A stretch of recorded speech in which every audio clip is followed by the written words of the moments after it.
started spreading bad rumors about Juliet, portraying her as sick and fat, saying strange things. But it was no use Anna bullying Juliet.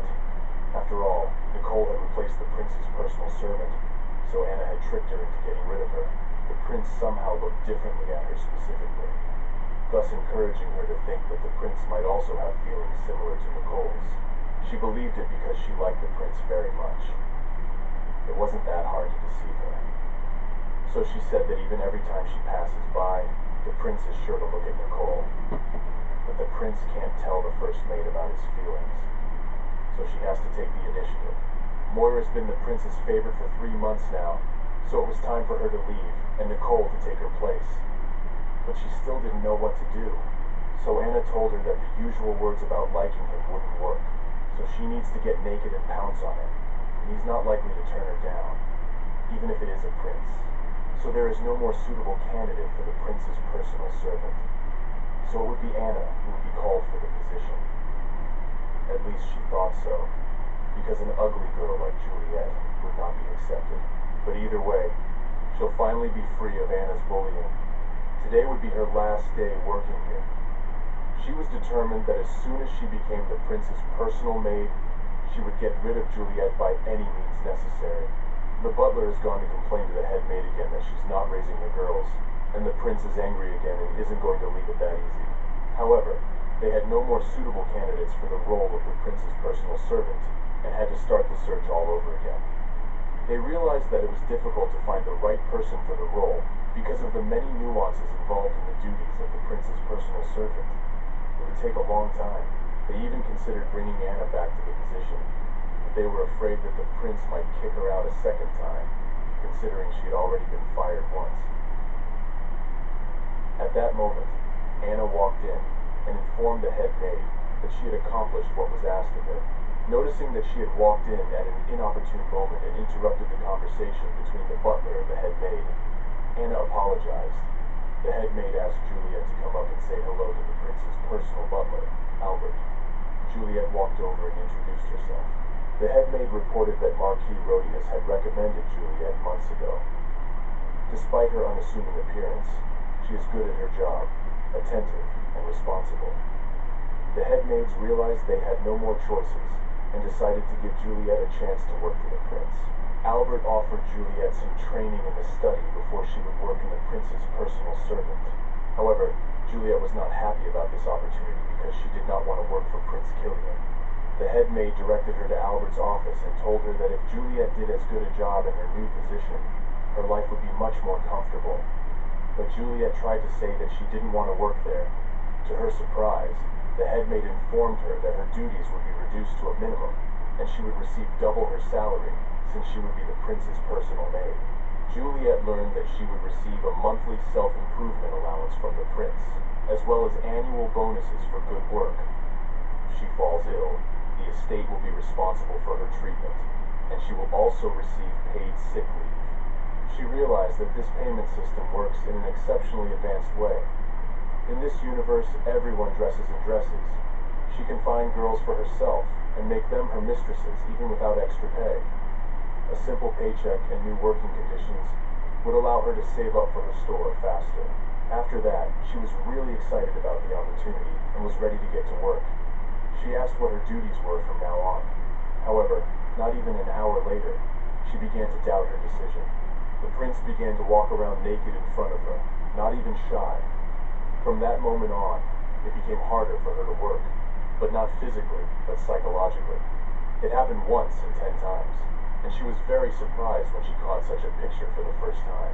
Prince Orlean asked why she was screaming like that. He didn't seem to realize that he had no shame and shouldn't strut around like that in front of the maids. While he was thinking, he suddenly recognized Juliet's voice. She immediately apologized to him and told him that her asthma was causing her to make strange noises. But then he asked why she wasn't looking at him, but was looking at the floor. Without raising her eyes, she replied that she had been taught not to look directly into the eyes of a man whose status was much higher than hers. In fact, it was because he was standing naked in front of her. Her words made him laugh, and he said that he was now letting her look him straight in the eye, and she didn't have to worry about it anymore. However, Albert the butler, when he taught her how to communicate with the prince, said that the prince didn't like to be looked at directly in the eyes.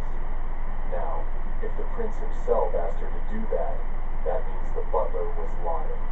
So Juliet made up another excuse and said that she was ashamed to talk about it, but because of her appearance, she could cause him psychological discomfort.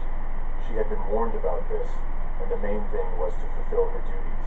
The prince said that the most important thing for him was that she perform her duties, and nothing more was required of her. Juliet's demeanor may be a little strange, but she is much better than those maids who falter and lose a stroke of speech when they see the prince. Remembering all the derogatory words the other maids had said to her about her appearance, she was shocked that such insults were now coming from a promiscuous prince who changed women like gloves. Then the prince turned and left, ordering Juliet to wake the girl he had slept with and send her home. Juliet set about the task. She started to wake the sleeping people on the bed, though it wasn't so easy. The prince told her to hurry so she could get dressed in time to let the prince's servant into the room. Juliet let in Jeff, the prince's servant, who was already unhappy that the lady had taken so long to wake up. However, it had been a long time, and if the prince came out of the bath and caught them in the room, he might not be happy, and it might reflect on Jeff. But Juliet promised to keep that in mind and try to be faster next time to avoid trouble.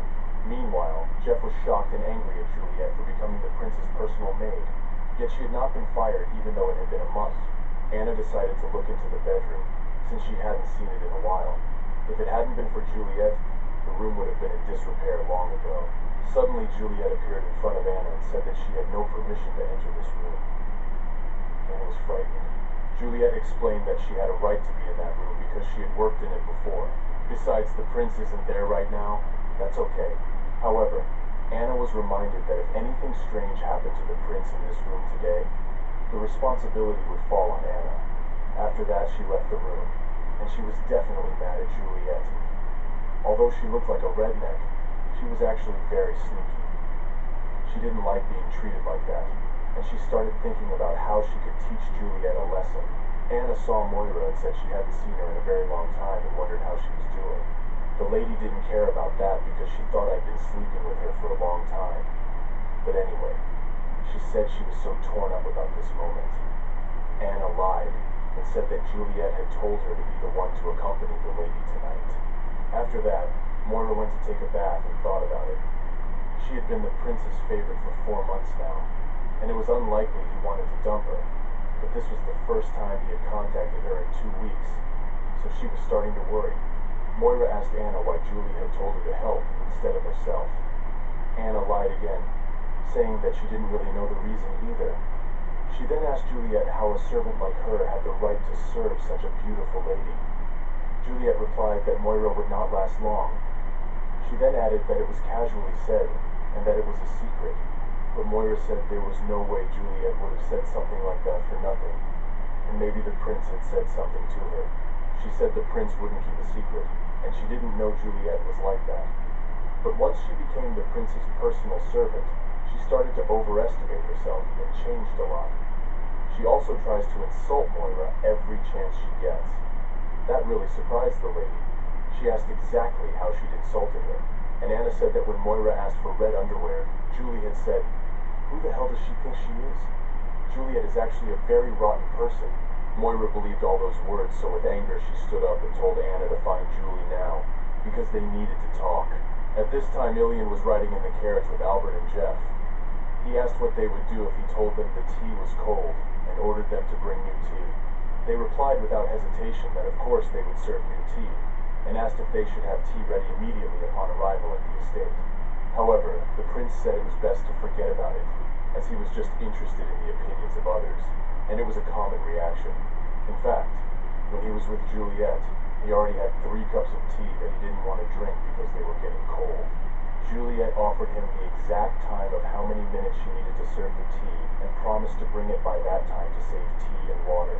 Ilian thought about it, but felt that such words from a common servant would be unwise. Juliet was not shy about making such suggestions. She didn't try to flatter the prince or suck up to him, which amused him. She stood out from the usual servants. The prince realized that Juliet had a rare wit, and he wondered what amusing reaction she would show tonight. At this time, Juliet was in the prince's room preparing for his or Moira's arrival.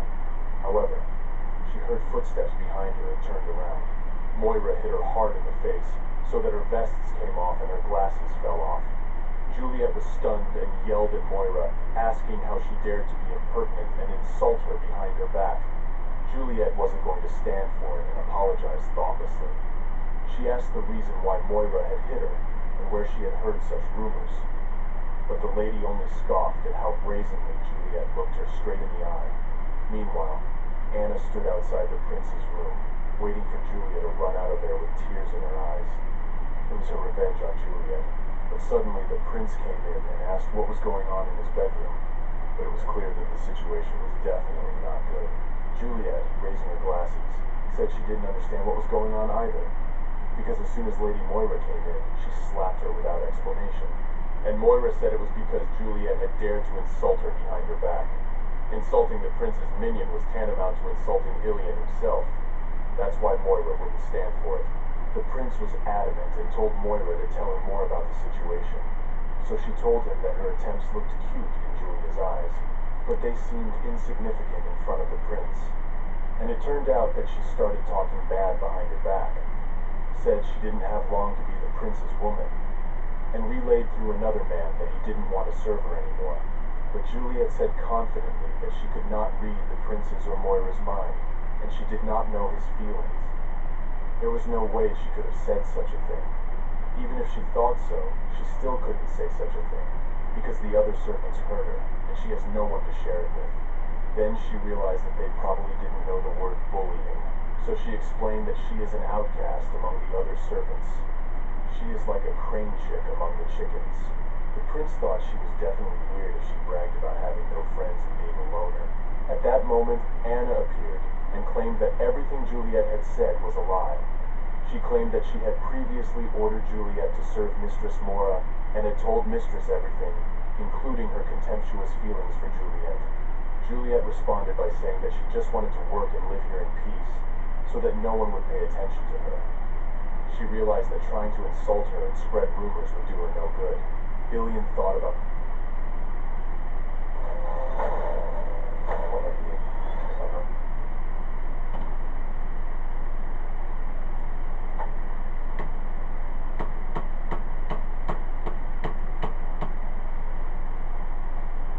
Prince's previous maid would end up benefiting.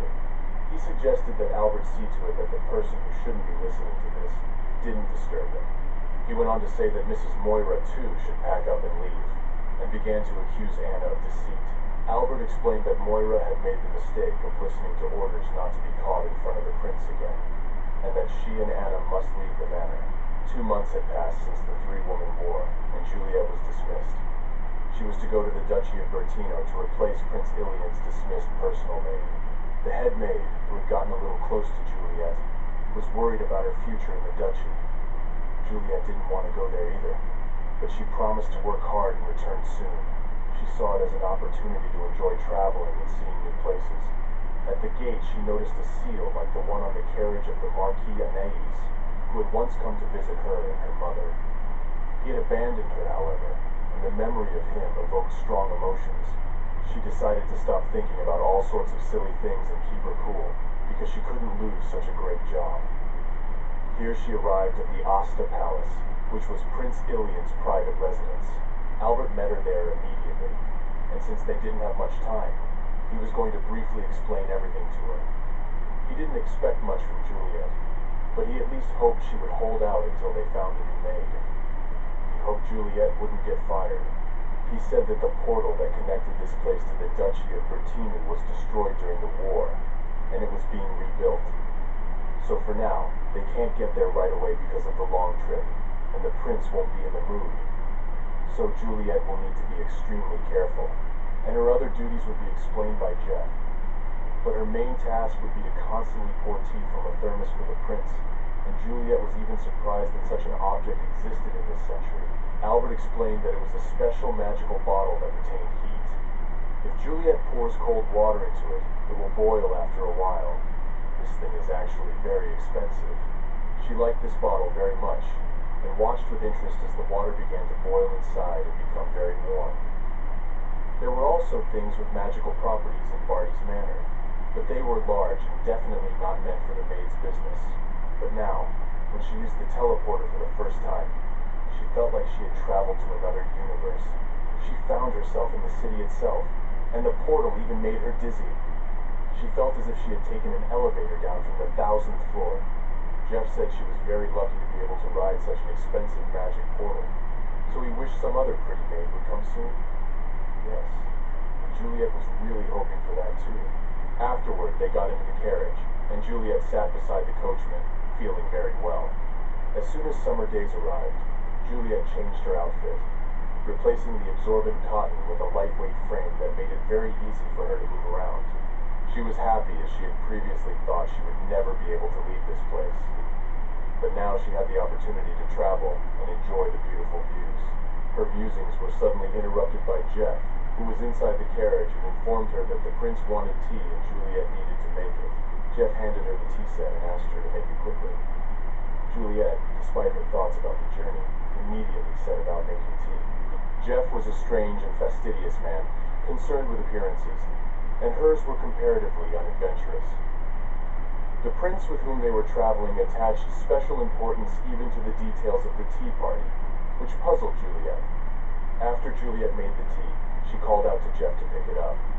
He ignored her, however, and she had to hold the teacup for a long time, which caused her arm to start to get stiff. In her second attempt to summon Jeff to tea, Juliet suddenly struck a stone and the carriage jerked, causing her to be unable to hold the cup and the tea to spill onto Jeff, who had just stepped out of the carriage. This forced the carriage to be stopped to treat Jeff's burns. Jeff burned his face, causing Juliet to worry. At that moment, Juliet noticed the smile on the prince's face as he looked at her. Albert came in afterward and was very annoyed at Juliet for making so much noise.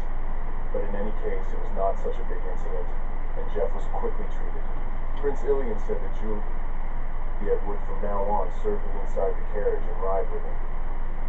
At that moment, the emotion of disappointment and fear appeared on her face. It was evident how much she was displeased. But the prince said he would not reproach her for it, and she might not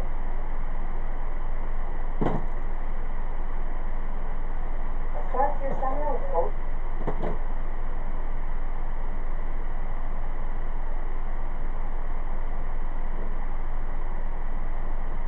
on her way with him. But she was on her way with him in the carriage. I think it was her punishment for spilling hot water on Jeff. And the moment came when the prince asked for tea to be poured for him. So he immediately began to obey it, and she had to get a magical artifact. But she hid it under her clothes, and so she started to undo the button with her clothes, whereupon the prince got scared and started to stop her. He did not understand why she was stretching the button, so Juliet had to explain to him that she would not undress in front of him when the other maids had already done so, and she really wasn't interested in princes. All this because she thought that this artifact was very expensive and might break, so she put it in a safe place. Then the prince, embarrassed even, changed the subject and said that Juliet should warn Juliet in advance about such things, and also that she should close the curtains of the carriage because the sun was shining in his eyes. Juliet complied with all his demands and poured tea, and only then he realized that he had